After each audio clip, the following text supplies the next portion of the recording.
Ce n'est pas un chemin tracé de briques jaunes qu'ont pu fouler ses petites chaussures rouges. C'est à contre-courant que cette femme, qui a pris son élan dans les années 70, a tracé sa route, sans que rien ne sache l'arrêter. Seul le cinéma a su la rattraper.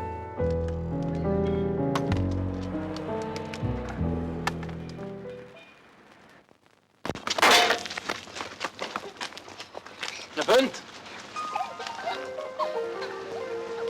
أنا ما اسمي بنت، أنا اسمي سمر. عفوا بس انت رشدتيني. أنا ما برشق حجار، أنا بضرب مضاد. À l'image de son héroïne Samar, née à Beyrouth, Jessine Sab circule et écarte les obstacles, s'ouvre au monde, au Liban, en Égypte, au Sahara, en Iran, au Vietnam. Elle est seule en ligne, pionnière de tous les instants, et semble ne jamais se séparer de son engagement artistique et poétique. La guerre impose à une ville détruite des rythmes nouveaux et des situations pour le moins inattendues. Les combattants lisent Tintin, alors que le malheur, comme dans les textes anciens, tombe du ciel. C'est ma maison, c'est ce qu'il en reste. C'est vrai que cette maison, c'est la tradition, que ça me fait quelque chose au cœur, que c'est 150 ans d'histoire.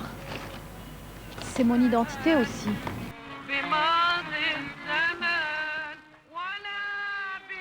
Son œuvre, plus de 30 documentaires et 4 films de fiction, relève de la grande lignée littéraire d'Albert Londres ou d'Ernest Hemingway. Beyrouth, c'est comme l'histoire de la Marguerite. Avant tout, pour moi, tout est à vif. La vie, la mort, tout est chaud, brûlant, tout le temps à vif. D'ailleurs, c'est ce qui la rend touchante, mais c'est ce qui la rend aussi exécrable. Alors, moi, c'est un peu comme quand on était enfant. Beyrouth, pour moi, je pourrais dire, c'est je t'aime un peu, beaucoup, à la folie, pas du tout. Puis je recommence, je t'aime un peu, beaucoup, à la folie, pas du tout. Alors des fois c'est comme ça, des fois c'est comme ça. Que la société libanaise se reconditionne, il faut qu'elle comprenne l'importance de ces problèmes sociaux et qu'elle soit surtout prête à faire le nécessaire et les sacrifices nécessaires pour y faire face. Il faut que ceux qui gouverneront le Liban de demain soient pleinement conscients de cette ligne sociale, de cette nécessité d'innover en matière sociale.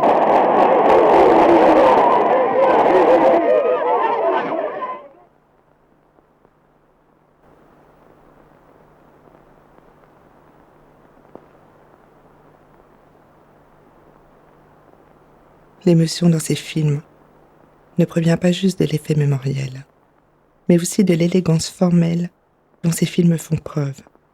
Point de vue singulier, information documentaire, ils rivalisent d'intensité, ce qui établit sans conteste ces films en point de repère dans l'histoire des formes.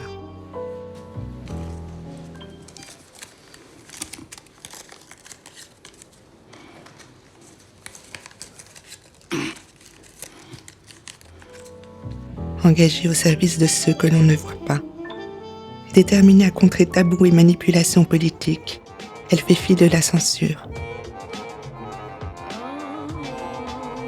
Elle engage avec son art des relations profondes aux images. Il consiste à comprendre d'emblée celles qui participeront à constituer l'histoire collective. Sa démarche se présente comme un véritable exemple, grâce auquel les termes d'art et de culture ne sont plus synonymes de devoir culturel, mais de compréhension et d'engagement.